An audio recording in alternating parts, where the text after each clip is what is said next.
হচ্ছে ওখানে? যদি সে সরোজিনীকে মারতে এসে থাকে তাহলে আমি তাকে ছাড়বো না। না না, ভয় পেলে চলবে না ডানা। Just gather yourself. You have to fight. হ্যাঁ, you have to fight and fight hard.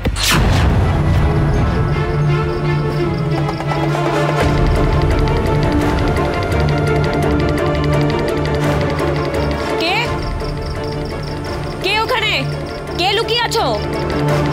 দেখো, যে লুকিয়ে আছো সে সামনে চলে এসো বলে দিচ্ছি। আমি কি তবে চিৎকার করে লোকজন জড়ো করব? কি ভেবেছিলে আমাদের বাড়িতে এসে সরোজিনীর উপর অ্যাটাক করে তুমি পালিয়ে বেঁচে যাবে? দেখো, সেটা কিন্তু একদমই হবে না। হ্যাঁ, আমি লাস্ট টাইম ওয়ার্নিং দিচ্ছি, ফাইনাল কল এটা। বেরিয়ে এসো, না হলে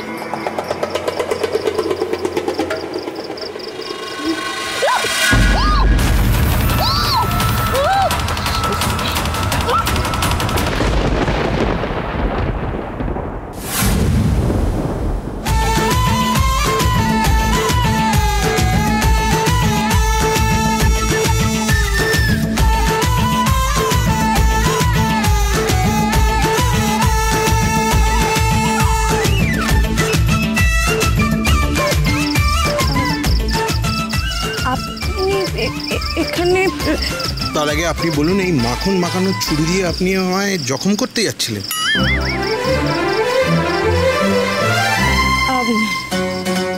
না, মানে ওই মানে আপনি এটা ভাবলেন কি করে যে এটা দিয়ে কেউ জখম হবে?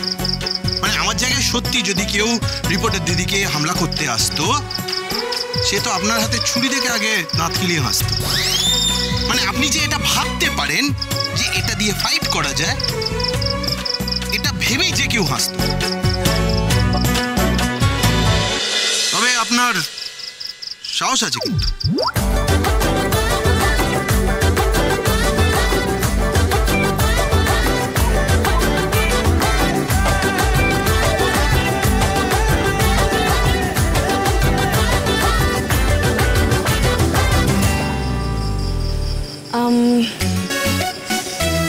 হসপিটালের ইনসিডেন্টটার জন্য মানে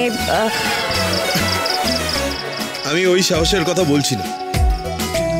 আপনি যে এত রাতে একা একা এখানে ঘুরঘুর করছেন, আমি সেই সাহসের কথা বলছি। এক সেকেন্ড, আপনি কিছু সন্দেহ করে বাইরে বেরিয়ে এলেন? মানে রিপোর্টার দিদি ঠিক আছে তো? ওনার কিছু হয়নি? না, উনি একদমই ঠিক আছেন। অ্যাকচুয়ালি কি হয়েছে বলুন তো, আমি আসলে আপনাকে দেখে ভেবেছিলাম কেউ হয়তো এসেছে সরোজিনীর ওপর অ্যাটাক করতে, তাই আমি বেরিয়ে পড়েছিলাম। কিন্তু বাই দ্য ওয়ে, আপনি এত রাতে এখানে কি করছেন? আমি রিপোর্টার দিদির জন্যই এখানে এসেছি। বুলেট সরোজিনী, সোম থেকে রবি প্রতিদিন বিকেল 5:30টায় স্টার জলসায় ও জিও হটস্টারে।